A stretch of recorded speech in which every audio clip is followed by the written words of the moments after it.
नमस्कार प्यारे बच्चों, राम राम। कैसे हो? उम्मीद करता हूँ कि आप अच्छे और स्वस्थ होंगे। प्यारे बच्चों, आज आपके लिए बहुत ही बेहतरीन और शानदार खबर लेकर आया हूँ, और जिसका आपको कई दिनों से इंतज़ार था कि सर ये भर्ती कब आएगी कब आएगी। आज आपका इंतज़ार ये ख़त्म हो गया है।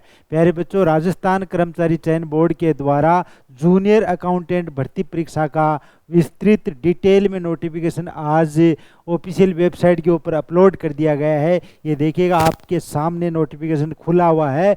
जिन प्यारे बच्चों को कई सालों से इंतज़ार था कि करीब 2-3 साल से बच्चे तैयारी भी कर रहे थे, सर इसका नोटिफिकेशन कब आएगा कब आएगा, तो आज आपका इंतज़ार ख़त्म हो गया है। यहाँ पर मैं प्यारे बच्चों आपको कंप्लीट जानकारी दूंगा, इसकी कितने पद हैं और कब से कब तक आवेदन प्रक्रिया रहेगी, पैटर्न वगैरह क्या रखा गया है, कुछ चेंजेज हुआ है नहीं हुआ है, सिलेबस क्या है, डिटेल में यहाँ पर जानकारी मैं आपको ही देने वाला हूँ। तो प्यारे बच्चों, इस वीडियो को आपको अंत तक देखना है। बीच में स्किप करोगे तो आपको जानकारी कंप्लीट नहीं मिलेगी, बीच में जानकारी आपकी रह जाएगी। तो आपको एंड तक देखना है, और इन्फ्यूजन नोट्स के यूट्यूब चैनल को आपको सब्सक्राइब भी करना है, जिससे आपको हर जानकारी सबसे पहले और समय पर मिल सके। देखिएगा, आज की डेट में 20 जून 2023 को नोटिफिकेशन जारी किया गया है, अपलोड कर दिया गया है वेबसाइट के ऊपर।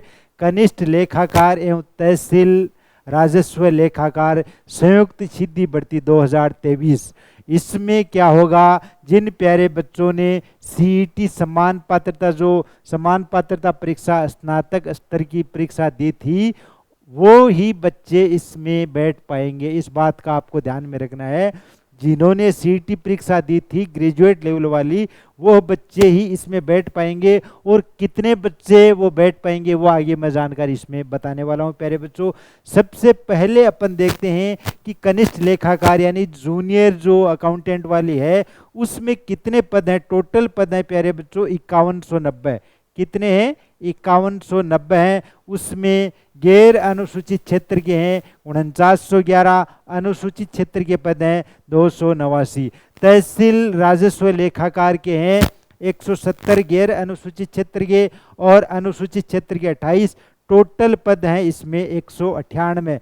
कुल 5000 से अधिक पदों के लिए यानी कि 5300 पदों के लगभग ये नोटिफिकेशन जारी हुआ है। कनिष्ठ लेखाकार के आपके 5190 पद हैं प्यारे बच्चों। तो ये तो पदों का वर्गीकरण यहाँ पर मैंने मोटा मोटी जानकारी आपको यहाँ पर दी है। अब आगे अपन बात करते हैं कि सीटी आपने दी है, लेकिन कितने गुणा अभ्यर्थी यहाँ पर इसमें बुलाए जाएंगे नोटिफिकेशन के अंदर, तो इसमें देखिएगा वर्ग वार अपन बात करें तो यहाँ पर दिया हुआ है 15 गुणा संबंधित वर्ग वार में न्यूनतम कट ऑफ मार्क्स प्राप्त करने वाले अभ्यर्थी कनिष्ठ लेखाकार और तहसील राजस्व लेखाकार पदों की भर्ती परीक्षा के अंदर क्या होंगे? शामिल होंगे। इस भर्ती प्रक्रिया के अंदर क्या होंगे? शामिल होंगे। तो इस बात का आपको ध्यान में रखना है कि आप कितने अंक प्राप्त कर रहे हो सीईटी के अंदर।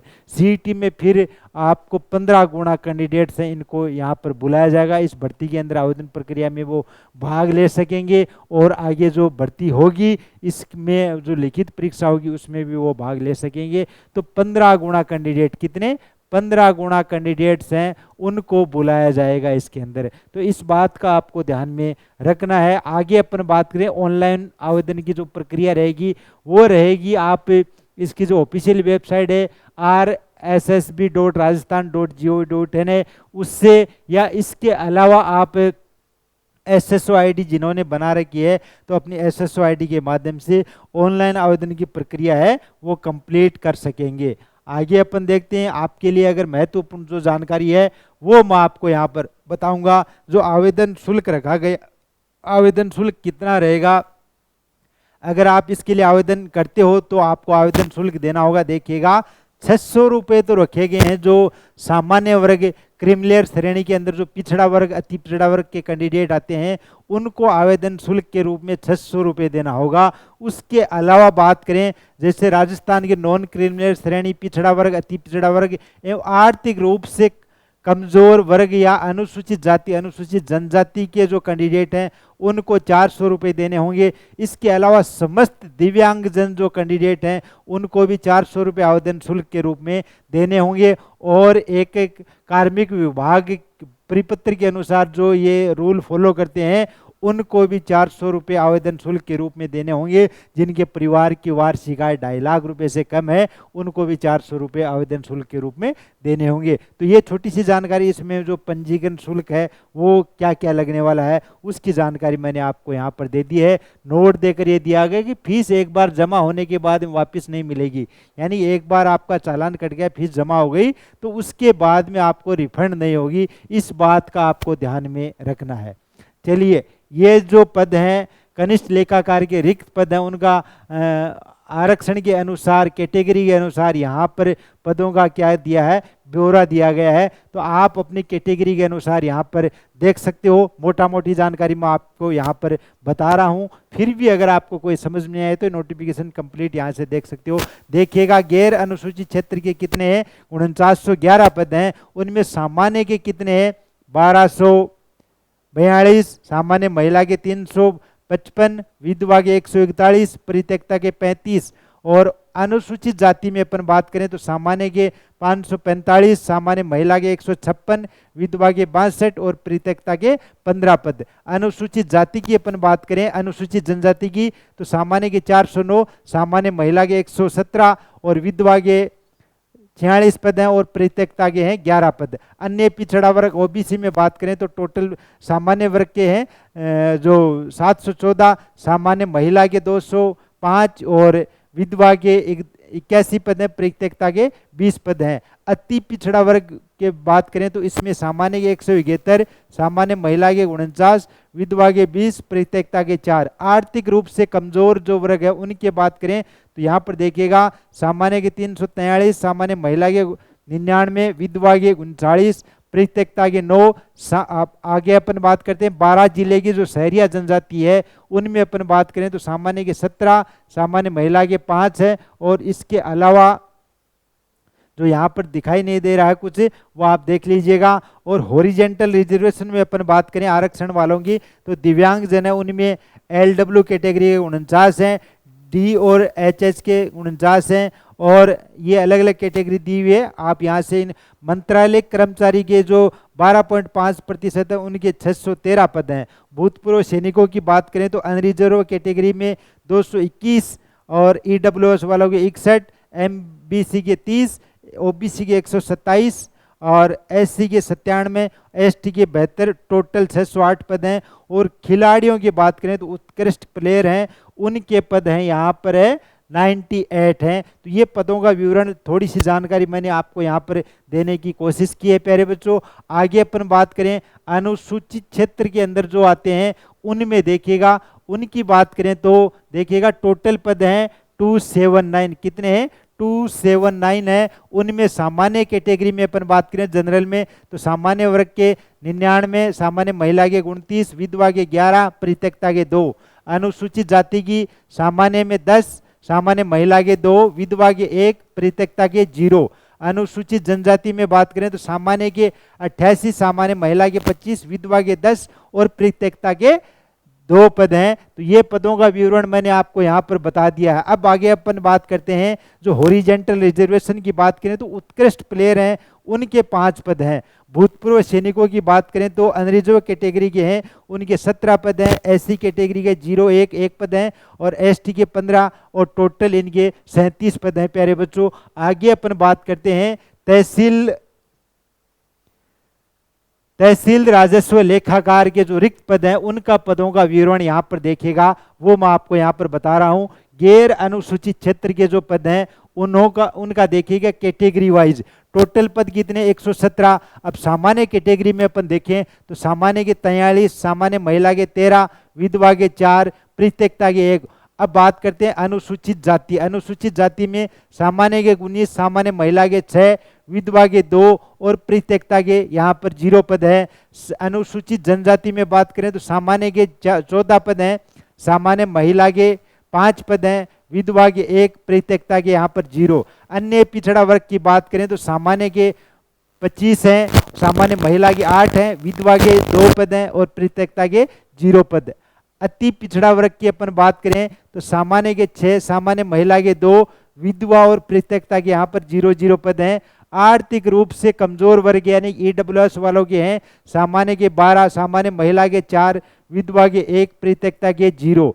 12 जिले की जो शहरिया जनजाति है उनके पदों का विवरण देखिएगा, सामान्य के 2 और अन्य जो जैसे सामान्य महिला, विधवा, परित्यक्ता के हैं उनके 0 पद हैं। यहाँ पर 0 पद हैं, कोई भी पद नहीं है। हॉरिजेंटल रिजर्वेशन में अपन बात करें तो जो भूतपूर्व सैनिक हैं, उनमें देखिएगा अनरिजर्व कैटेगरी के जो कैंडिडेट है उनके 9 पद हैं, ईडब्ल्यूएस वालों के 2, एमबीसी के 1, ओबीसी के 4, एससी के 3, एसटी के 2। टोटल पद कितने हैं भूतपूर्व सैनिकों के? 21 पद हैं प्यारे बच्चों। कितने हैं? 21 पद हैं। अब अपन बात करते हैं उत्कृष्ट खिलाड़ी हैं उनके पदों की, तो उत्कृष्ट प्लेयर हैं उनके पद हैं टोटल 3 पद हैं। अनुसूचित क्षेत्र के अंदर जो कैंडिडेट आते हैं उनके पदों का विवरण भी देख लीजिएगा। टोटल में आपको यहाँ पर जानकारी दूंगा, कोई भी जानकारी आपकी यहाँ पर नहीं छूटेगी। टोटल पद हैं 28, उनमें देखिएगा सामान्य के 10, सामान्य महिला के 3, विधवा के 1, परित्यक्ता के 0। अनुसूचित जाति में सामान्य के 1, इनके अलावा महिला, विधवा, परित्यक्ता उनके 0 पद हैं। अनुसूचित जनजाति में बात करें तो सामान्य के 9, सामान्य महिला के 3, विधवा के 1 और परित्यक्ता का यहाँ पर 0 पद है, कोई भी पद नहीं है प्यारे बच्चों। हॉरिजेंटल रिजर्वेशन की अपन बात करें तो रिजर्वेशन में देखिएगा भूतपूर्व सैनिक हैं उनके पदों का विवरण देखिएगा। अनरिजर्व कैटेगरी यानी कि सामान्य वर्ग के हैं उनके 2 पद हैं, एससी के कोई पद नहीं है, एसटी का 1 पद है, टोटल 3 पद हैं। और उत्कृष्ट खिलाड़ियों के यहाँ पर कोई भी पद नहीं दिए गए हैं, कोई भी पद नहीं है, किसी प्रकार का कोई पद नहीं है। चलिए, ये था पदों का विवरण कैटेगरी वाइज, किस कैटेगरी में कितने कितने पद हैं, एक एक करके मैंने आपको यहाँ पर बताने की कोशिश की है प्यारे बच्चों। फिर भी अगर आपको कोई डाउट रहता है तो आप कमेंट बॉक्स में कमेंट कर सकते हो। मेन जानकारी मैं आपको यहाँ पर दे दूंगा प्यारे बच्चों। जो उत्कृष्ट खिलाड़ी हैं उनके लिए कौन सी प्रतियोगिता में भाग ले रखा हो तो यहाँ पर कंप्लीट जानकारी इसमें दे रखी है। और जो प्लेयर हैं उनको पहले से ध्यान है कहाँ कहाँ पर भाग अगर आपने ले रखा है तो उसमें आप क्या कर सकते हो, पार्टिसिपेट कर सकते हो। बात करते हैं अपन, देखिएगा जो क्वालिफिकेशन वगैरह है क्या है उसकी डिटेल में अपन बात करते हैं। जो शैक्षणिक योग्यता और पात्रता है, पात्रता की अपन बात करें कि आप अगर इसके लिए आवेदन करते हो तो आपके पास क्या शैक्षणिक योग्यता होनी चाहिए, क्या पात्रता होनी चाहिए, वो जरूरी है। तो वो देखिएगा, मैं आपको यहाँ पर बता रहा हूँ। पॉइंट नंबर 1 में दिया है, भारत में केंद्रीय राज्य विधानमंडल के किसी अधिनियम द्वारा निगमित विश्वविद्यालयों में से किसी की या संसद के अधिनियम द्वारा स्थापित विश्वविद्यालय अनुदान आयोग 1965 की धारा 3 के अधीन विश्वविद्यालय के रूप में समझी जाने वाली या अन्य शैक्षणिक संस्था की कोई डिग्री धारित किया हुआ होना चाहिए या सरकार द्वारा आयोग के परामर्श से मान्यता प्राप्त कोई समतुल्य धारिता किया होना चाहिए। तो आपके पास शैक्षणिक योग्यता की बात करें तो यूनिवर्सिटी के द्वारा मान्यता प्राप्त संस्था है उसका अगर आपके पास प्रमाण पत्र है तो आप इसके लिए आवेदन कर सकते हो। या अपन बात करें लागत और संक्रम लेखाकार संस्था है कोलकाता के अंदर, उसकी इंटरमीडिएट परीक्षा उत्तीर्ण की हुई होनी चाहिए आपके पास। या अपन बात करें भारतीय चार्टेड अकाउंटेंट संस्था नई दिल्ली की इंटरमीडिएट परीक्षा आपने अगर पास कर रखी है तो आप इसके लिए क्या कर सकते हो, आवेदन कर सकते हो। ये इनमें से या तो ये या इन तीनों में से अगर आपके पास एक प्रमाण पत्र है तो आप आवेदन कर सकते हो। इसके अलावा और का मतलब होता है या तो ये तो आपके पास होना ही चाहिए। इसके अलावा इलेक्ट्रॉनिक्स विभाग भारत सरकार के नियंत्रणाधीन DOEACC द्वारा संचालित ओ या उच्चतर लेवल का अगर प्रमाण पत्र आपके पास है तो आप इसके लिए क्या कर सकते हो, आवेदन कर सकते हो। इनमें से या तो ये या फिर आपके पास व्यावसायिक प्रशिक्षण स्कीम की राष्ट्रीय राज्य परिषद के अधीन आयोजित कंप्यूटर ऑपरेटर, प्रोग्रामिंग सहायक, डाटा प्रिपरेशन कंप्यूटर सॉफ्टवेयर का प्रमाण पत्र है तो आप क्या कर सकते हो, आवेदन कर सकते हो। या अपन बात करें भारत में विधि द्वारा स्थापित किसी विश्वविद्यालय या सरकार द्वारा मान्यता प्राप्त किसी संस्थान से कंप्यूटर विज्ञान या कंप्यूटर एप्लीकेशन सूचना प्रौद्योगिकी में डिग्री और डिप्लोमा अगर आपके पास है तो आप आवेदन कर सकते हो। या सरकार द्वारा मान्यता प्राप्त किसी पॉलिटेक्निक संस्था से कंप्यूटर विज्ञान इलेक्ट्रॉनिक सूचना प्रौद्योगिकी में आपके पास डिप्लोमा है तो आप इसके लिए क्या कर सकते हो, आवेदन कर सकते हो। इसके अलावा भी यहाँ पर या करके कुछ जानकारी दी है। या फिर आपके पास RSCIT का यानी कि वर्धमान महावीर खुला विश्वविद्यालय कोटा द्वारा संचालित आपके पास RSCIT का प्रमाण पत्र है तो आप इसके लिए आवेदन कर सकते हो। यहाँ पर मैंने कनिष्ठ लेखाकार के लिए आपके जो उसकी जो योग्यता है उसकी यहाँ पर कंप्लीट जानकारी है वो मैंने दे दी है। दोनों भर्तियों के लिए क्या क्या योग्यता आपके पास होनी चाहिए प्यारे बच्चों, दोनों की जानकारी मैंने आपको यहाँ पर देने की पूरी कोशिश की है। अब आगे अपन बात करते हैं अन्य योग्यताओं में। तो स्वास्थ्य से संबंधित आपके पास होना चाहिए, चरित्र प्रमाण पत्र भी आपके पास होना चाहिए, राष्ट्रीय इतिहास, भारत की नागरिकता, नेपाल का प्रजनन, भूटान, ये तो कोई बात नहीं, नॉर्मल सी बात है। अब अपन बात करते हैं आयु सीमा। शैक्षणिक योग्यता पात्रता के बाद में आता है मेन जानकारी क्या है, आयु सीमा। आयु सीमा की अपन बात करें तो आवेदक जो आवेदन करता है उसकी 21 वर्ष की आयु प्राप्त किया होना चाहिए और 40 वर्ष से अधिक नहीं होना चाहिए। कहने का मतलब है 21 से 40 साल के बीच का कैंडिडेट इसके लिए क्या कर सकता है, आवेदन कर सकता है। उसके अलावा जो आरक्षण के अनुसार एज का प्रावधान रखा गया है राजस्थान सरकार के द्वारा वो सबको इसमें मिलेगा। तो वो आप अपनी जो कैटेगरी है उसके अनुसार अगर आपको एज अपर एज लिमिट में रिक्वायरमेंट है तो उसका प्रमाण पत्र आप इसमें लगा सकते हो। तो ये थी यहाँ पर एज यानी कि आयु सीमा की जानकारी। अब अपन बात करते हैं कि वेतनमान सैलरी वगैरह क्या रहेगी वो देखिएगा आप। सैलरी की अपन बात करें तो राज्य सरकार के 7वें वेतन के अनुसार कनिष्ठ लेखाकार, कनिष्ठ तहसील राजस्व लेखाकार के पद पे मैट्रिक्स लेवल L10 देना होगा।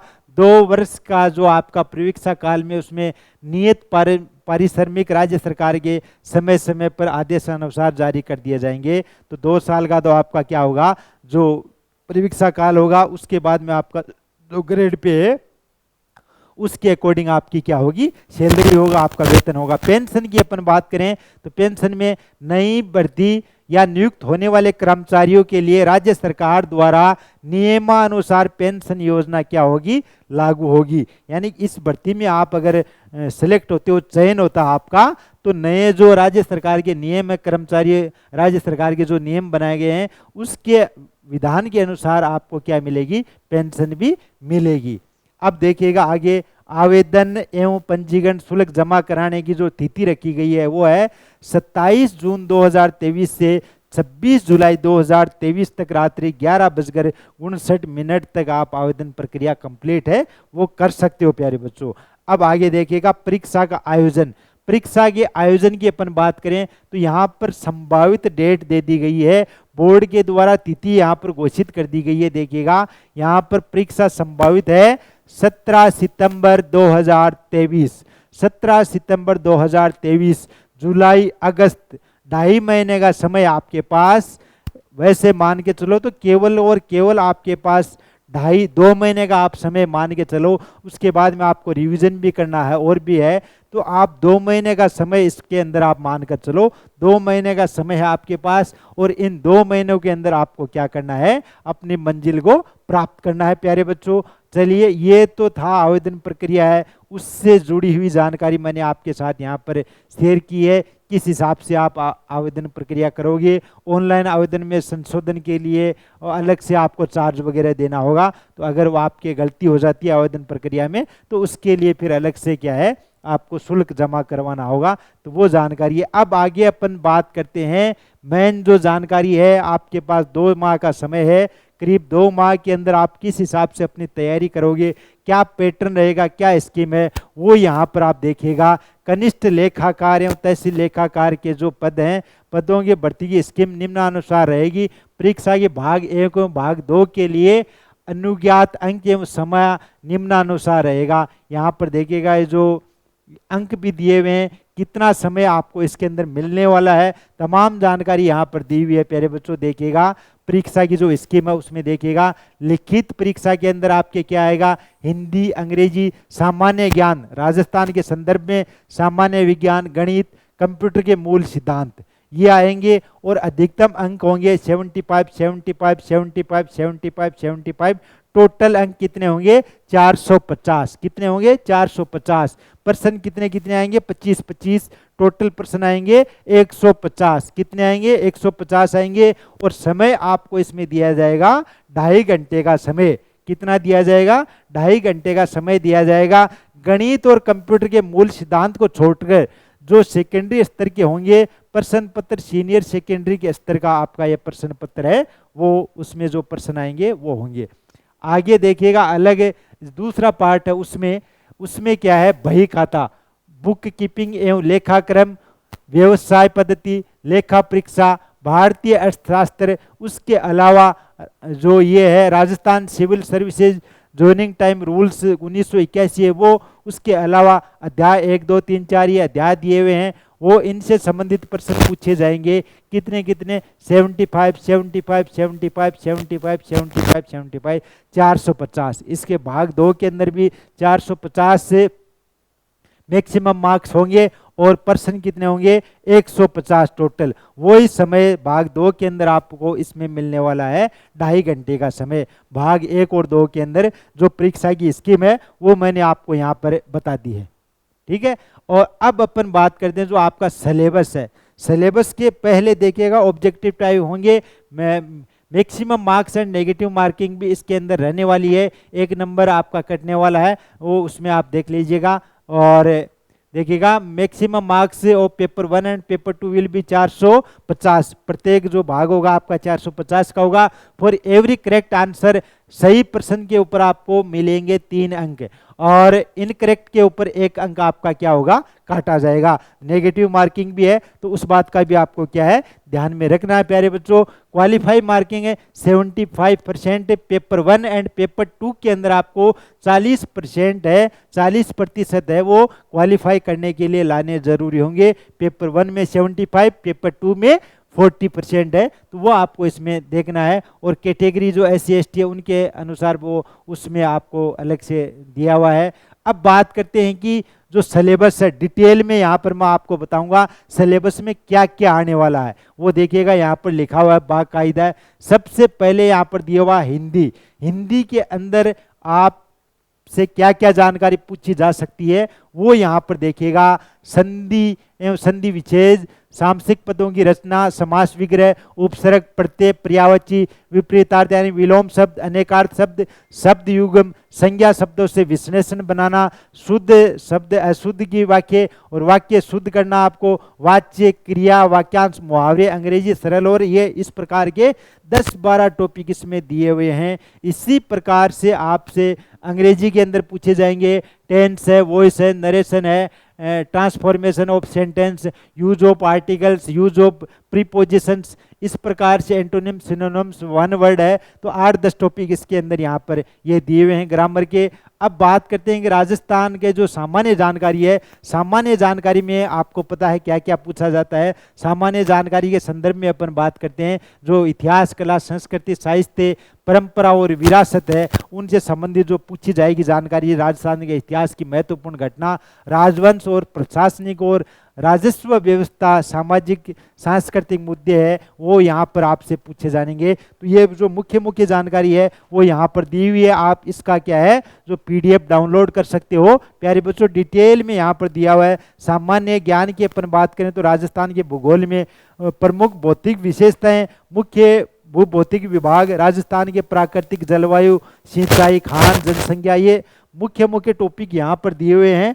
तो आप इन्हीं के अकॉर्डिंग, इनको आधार मानकर ये आप अपनी तैयारी को और बेहतर बनाइएगा प्यारे बच्चों। यहाँ पर डिटेल में सिलेबस दिया हुआ है तो इसको आप एक बार देख लीजिएगा और उसी के अकॉर्डिंग इसको आधार मानकर ही आपको क्या करनी है, अपनी तैयारी को करनी है, अपनी मंजिल को प्राप्त करना है। प्यारे बच्चों, इनफिज नोट्स जल्द ही आपकी सुविधा के लिए शानदार और सरल भाषा के अंदर हैंड रिटन नोट्स लेकर आ रही है। करीब इस महीने के एंड तक आपको ये हैंड रिटन नोट्स मिल जाएंगे, या जुलाई के फर्स्ट वीक तक आपके पास आपके हाथ में होंगे हैंड रिटन नोट्स आपके। बिल्कुल सही सुन रहे हो, हमारी टीम बिल्कुल मेहनत कर रही है आपके लिए। अब आपका भी फर्ज बनता है कि आप भी मेहनत कीजिएगा, और नोट्स जो बनाएंगे हैंड रिटन नोट्स, उनके लिए मैं अलग से एक वीडियो आपके लिए बनाऊंगा। किस हिसाब से आप अपना ऑर्डर पूरा कर पाओगे, कैसे आप पहले सैंपल नोट्स पढ़ोगे, और सैंपल नोट्स पढ़ने के बाद में आप किस हिसाब से अपने नोट्स घर तक मंगवा पाओगे हमारी टीम से, वो तमाम जानकारी मैं आपको अलग से वीडियो बनाकर अलग से क्लास में वो अलग से देने वाला हूं प्यारे बच्चों। और यहाँ पर मेरे द्वारा दी गई जानकारी आपको कैसी लगी, कमेंट बॉक्स में कमेंट करके ज़रूर बताइएगा, और अपना आवेदन जल्द से जल्द कंप्लीट कीजिएगा। जैसे ही 27 तारीख को आवेदन प्रक्रिया शुरू होती है, तो 1-2 दिन में अपनी आवेदन प्रक्रिया को कंप्लीट कीजिएगा, और फ्री होकर आराम से फ्रेश माइंड से अपनी तैयारी में लग जाएगा। प्यारे बच्चों, सितंबर में 17 तारीख को एग्जाम है, ज़्यादा समय आपके पास है नहीं, 2-2.5 माह का समय आपके पास है। इस 2-2.5 माह के अंदर आपको हैंड रिटन नोट्स बनाने नहीं है, बने बनाए नोट्स पढ़ने हैं। कोचिंग में भी जाओगे तो फिर आकर आपको नोट्स तो बनाने पड़ेंगे, तो ऐसा आपको झंझट पालना ही नहीं है। हमारी टीम आपके लिए मेहनत कर रही है, हैंड रिटन नोट्स बनाकर ला रही है आपके लिए। शानदार और सरल भाषा में आपको नोट्स पढ़ने हैं और अपनी मंजिल को प्राप्त करना है। चलिए प्यारे बच्चों, मेरे द्वारा दी गई जानकारी आपको कैसी लगी कमेंट बॉक्स में कमेंट करके जरूर बताइएगा। इसके अलावा इस सूचना को आपके जो प्यारे साथी तैयारी कर रहे हैं, और भी कोई तैयारी कर रहे हैं, इंतजार कर रहे थे, उनके साथ भी आप शेयर कीजिएगा। और इनफ्यूजन नोट्स के यूट्यूब चैनल को सब्सक्राइब करना नहीं भूलिएगा प्यारे बच्चों, सब्सक्राइब कर लीजिएगा एक बार। उसके बाद में हर जानकारी आपको सबसे पहले और समय पर मिल जाएगी। और डेली करंट अफेयर की जानकारी के लिए आप इनफ्यूजन नोट्स के इंस्टाग्राम और टेलीग्राम चैनल को भी आप फॉलो कीजिएगा, जिससे आपको डेली करंट अफेयर की जानकारी भी मिलती रहे। इसके अलावा हैंड रिटन नोट्स भी आपको समय पर मिल जाएंगे, तो दोनों की दोनों आपको अच्छी तैयारी हो जाएगी। थ्योरी वाला पार्ट हो रहा है, साथ में आपको करंट अफेयर भी पढ़ना है, तो वो भी आपका साथ में तैयार होता रहेगा प्यारे बच्चों। पिछले 6 महीने का करंट अफेयर पढ़ लीजिएगा, वो ही पूछा जाएगा, ज़्यादा कुछ नहीं है। पिछले 6 महीने का करंट अफेयर आप तैयार रखिएगा, उन्हीं में से करंट अफेयर के क्वेश्चंस आने हैं। और हैंड रिटन नोट्स हमारी टीम आपके लिए जल्द ही विल सून जुलाई के फर्स्ट वीक तक आपके पास हैंड रिटन नोट्स आ जाएंगे प्यारे बच्चों। चलिए इन्हीं शुभकामनाओं के साथ आज की क्लास से विदाई लेता हूं। मिलते हैं अपन नेक्स्ट सेशन में। धन्यवाद, राम राम।